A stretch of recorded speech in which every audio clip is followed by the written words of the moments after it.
Gracias a las copiosas nevadas que hemos sufrido este inicio del año 2021, vamos a hablaros en esta ocasión de los iglús madrileños. Por eso yo, Miguel Zorita, os invito a que nos acompañéis en esta ruta. No, es mentira, vamos a hablar de las estrellas de Madrid, por eso nos hemos venido al planetario.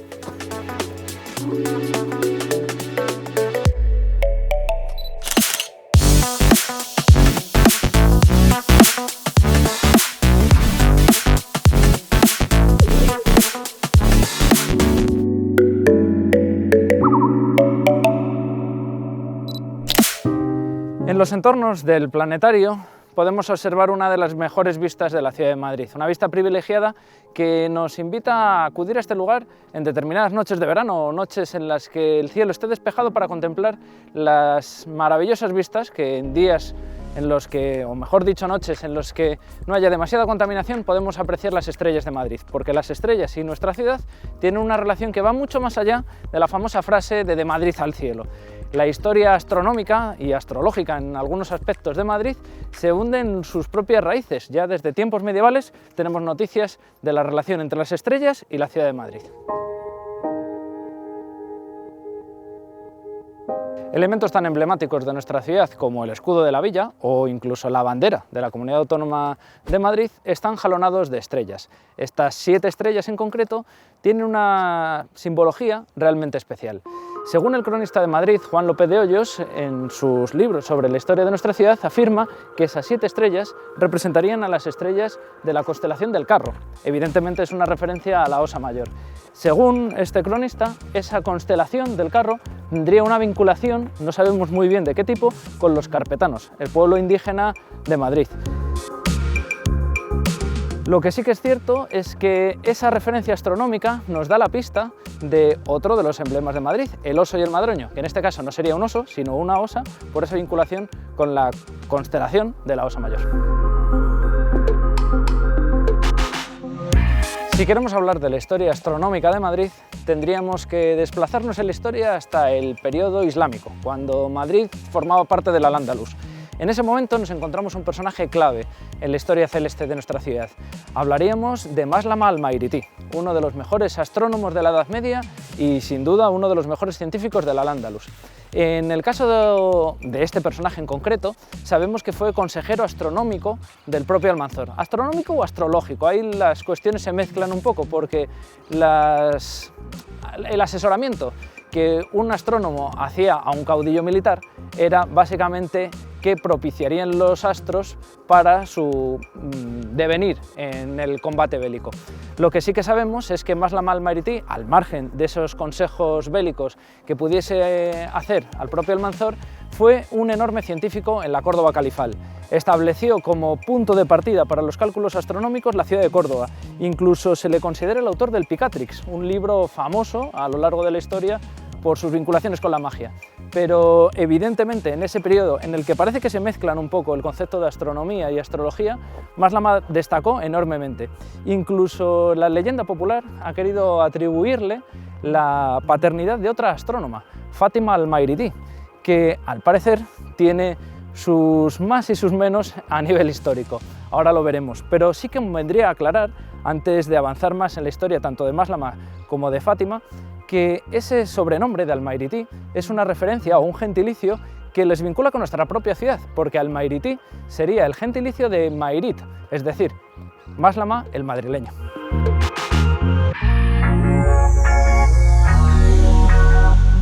La historia de Fátima al-Maghribi hay que cogerla con cierta precaución, porque a pesar de resultar un personaje extraordinariamente interesante, porque se habla de ella como incluso una correctora de las teorías de su padre, es un personaje del que no tenemos ninguna certeza. La primera referencia que tenemos a esta astrónoma nos remite como mucho al año 1924, cuando en esa edición de la enciclopedia Espasa Calpe nos encontramos una pequeña mención a Fátima al-Maghribi. Pero realmente no hay documentos históricos como tal que nos avalen su existencia.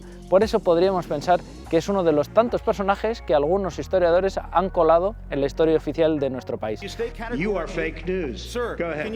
Lo que sí que es cierto es que también, con todas las buenas intenciones del mundo, se ha intentado ensalzar la figura de esta astrónoma, de la que ya digo apenas existe rigor histórico a sus espaldas.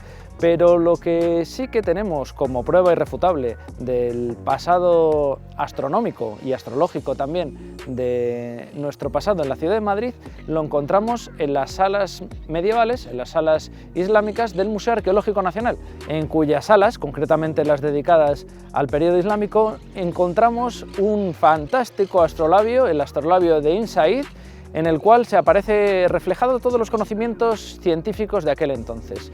Una pieza ineludible para cualquiera de las visitas que hagamos al Museo Arqueológico Nacional.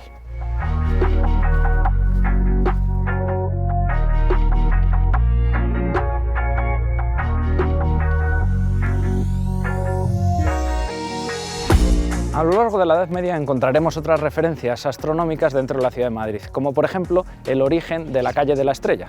Según la tradición popular, fue allí donde unos famosos astrónomos observaron un fastuoso cometa que terminaría augurando la famosa peste que asoló la ciudad en aquel año.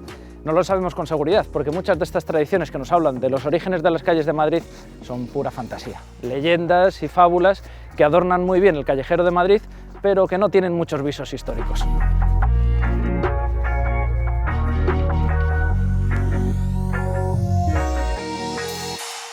Desde lo que antiguamente fueron unas escaleras y hoy es una auténtica rampa de hielo, podremos continuar con la historia que prosigue dentro de la vida astronómica de nuestra ciudad. Hablaríamos del año 1583, cuando Felipe II establece una pragmática en la que ordena que todos sus reinos obedezcan el nuevo calendario, el calendario gregoriano. Una pragmática que implica ciertas connotaciones astronómicas porque desde Aranjuez, donde se firmó, se establecía que las nuevas fechas o el nuevo calendario, según el cual, de hecho, se restaron 14 días al calendario que existía en ese momento, se debería cumplir en todos los dominios de Felipe II. Y es precisamente con Madrid como corte cuando se establece esa pragmática. De hecho, en Madrid ya habitaban en aquel entonces los cosmógrafos del rey, es decir, verdaderos astrónomos de ese siglo XVI que se dedicaban a calcular todo tipo de movimientos celestes. Ese oficio de cosmógrafo del rey estaba vinculado enormemente con la navegación y con las exploraciones marinas que se estaban haciendo en aquel entonces. Por eso, si quisiésemos buscar referencias a esos cosmógrafos de la corte de los Austrias, tendríamos que irnos a la Real Academia de Matemáticas y al Museo Naval.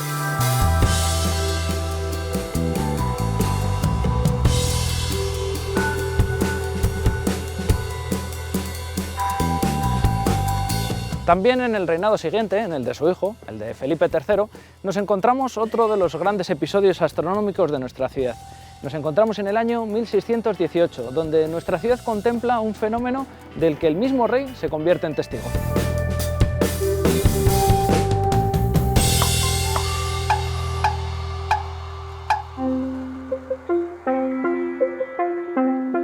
En ese año de 1618, Madrid contempla un fenómeno que nunca se había visto, una extraña nube que parece detenerse en los cielos de Madrid y una serie de luminarias en la noche. Esto, narrado por el cronista de Madrid en ese momento, José Pellicer, nos hace pensar incluso en naves extraterrestres, porque realmente es una descripción realmente extraña. Evidentemente, José Pellicer no es un cosmógrafo ni un astrónomo de ese momento. Él sí que afirma que el rey y el duque de Uceda incluso han visto también este inusual fenómeno. Pero gracias a otros cosmógrafos, y en este caso madrileños, como Juan Cedillo Díaz, sabemos que el fenómeno no era nada extraño. En el fondo era la aparición de un cometa, el cometa que apareció en los cielos madrileños en ese mes de noviembre de 1618 y del cual Pedro Mejías, otro famoso astrónomo de aquel entonces, escribió incluso un tratado. Pasamos de ese siglo XVII al siguiente, al siglo XVIII, donde nos encontramos otro gran avance en el mundo astronómico de nuestra ciudad. Ya se habían despejado todas esas connotaciones mágicas y proféticas de los cometas y del mundo planetario en general, y se había dictaminado hacer un estudio mucho más científico. Un estudio como el que, por ejemplo, llevó a cabo Jorge Juan, uno de nuestros grandes marinos y también gran astrónomo. En el año 1735 participó, siendo joven, en la medición del ecuador terrestre, un proyecto fraternal entre Francia y España, que no olvidemos, no dejaban de ser parientes sus propios monarcas, llevó a cabo en la zona de Ecuador, en el Perú de aquel entonces. Y en el año 1757 propuso al rey Carlos III la construcción de un Real Observatorio en Madrid. Dentro del plan científico que este monarca ilustrado había llevado a cabo en la ciudad de Madrid, se incluiría ese otro edificio, un edificio que permitiese realizar todo tipo de cálculos desde la ciudad de Madrid. Ese edificio se habilitó en el Cerrillo de San Blas, uno de los promontorios más altos de nuestra ciudad en aquel entonces, evidentemente, y que se encontraba en el extrarradio más absoluto, es decir, en la zona de Atocha.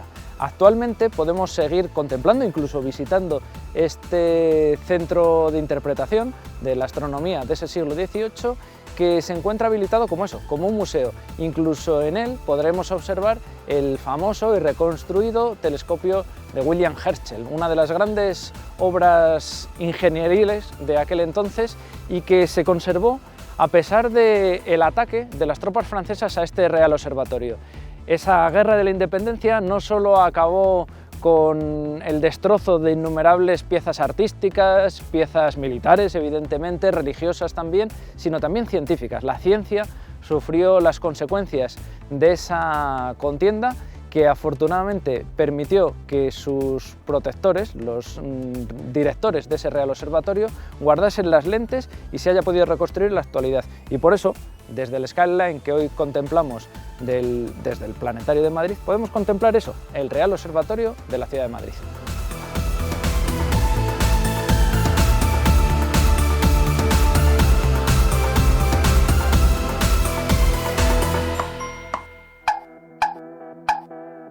El cosmos también nos ha regalado algunos souvenirs que conservamos en nuestra ciudad, como por ejemplo los meteoritos. Antes hablábamos de esos cometas observados en el Madrid de los Austrias, pero también en el siglo XIX, en concreto el 10 de febrero de 1896, se precipitó sobre nuestra ciudad un curioso visitante, un meteorito que actualmente se conserva en la colección de meteoritos del Museo de Ciencias Naturales.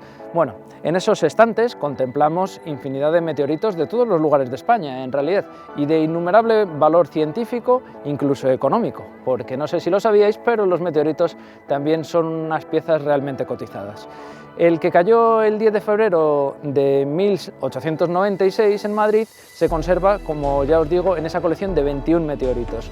También existe la posibilidad, si tenéis ocasión de visitar este museo, de comprar en su tienda algunos pequeños meteoritos que venden como, ya digo, regalos. El que no es tan normal, el objeto que se sale bastante de la norma, es el conservado en el Museo Naval.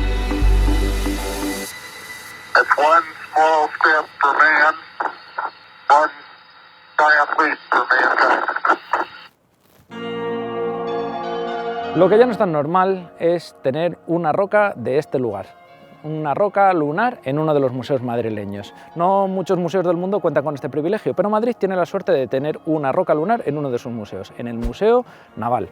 Posiblemente alguno de vosotros la haya visto en el Museo Geominero, donde estuvo expuesta unas temporadas, pero su propiedad real pertenece a este otro museo, al Museo Naval. ¿Y qué hace una roca de la Luna en el Museo Naval? La explicación es realmente sencilla. Cuando España colabora con las misiones Apolo, los estadounidenses deciden obsequiarles con una pequeña roca en esas campañas que están haciendo en nuestro satélite vecino. Varias rocas, o al menos una de ellas, se perdió, pero otra pasó a manos de Carrero Blanco.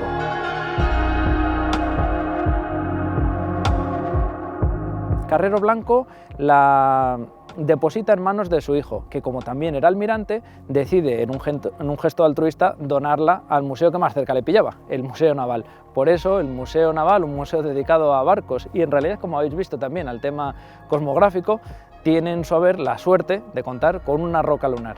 Una roca que no solamente tiene un enorme interés científico, sino que últimamente también sociológico, sobre todo para aquellos que piensan que no hemos estado en la Luna.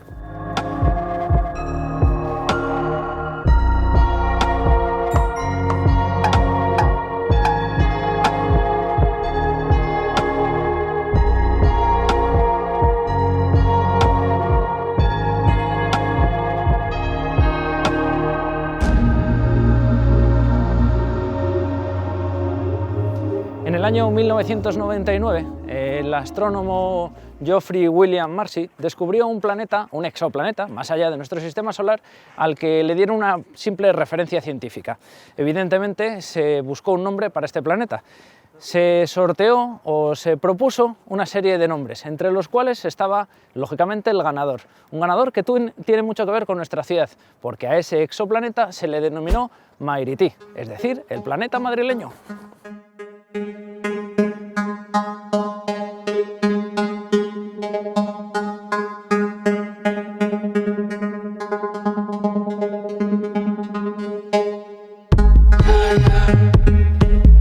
El planeta Mairití se encuentra en la constelación de Andrómeda y esto le permitiría tener unas características realmente singulares. Por ejemplo, forma parte del sistema solar Titawin, que es un sistema solar con unas características realmente curiosas, puesto que es un sistema doble, un sistema con dos soles. Por lo tanto, el concepto que nosotros tenemos de día y noche en Titawin sería un poco diferente. También serían diferentes nuestros pesos, puesto que la gravitación en este planeta es diferente a la de la Tierra. También es diferente los años, puesto que las vueltas en torno a su Sol son mucho más largas que las que hacemos nosotros en torno a nuestra estrella principal. Lo que también sabemos del planeta Mairití es que se encontraría dentro de la zona habitable de aquel sistema solar y por lo tanto de vivir allí tendríamos unas características un tanto singulares, puesto que seríamos siempre más jóvenes y siempre más morenos de lo que somos en la Tierra. Evidentemente nos resultaría muy raro vivir en un planeta como el Mairití, pero lo bueno de Madrid es que también nos proporciona situaciones extraordinarias, como esta enorme nevada, que nos hacen en cierto sentido pensar que pudiésemos estar en otro mundo habitado por todo tipo de extraterrestres que también forman parte de la historia de Madrid, pero eso ya forma parte de otra historia.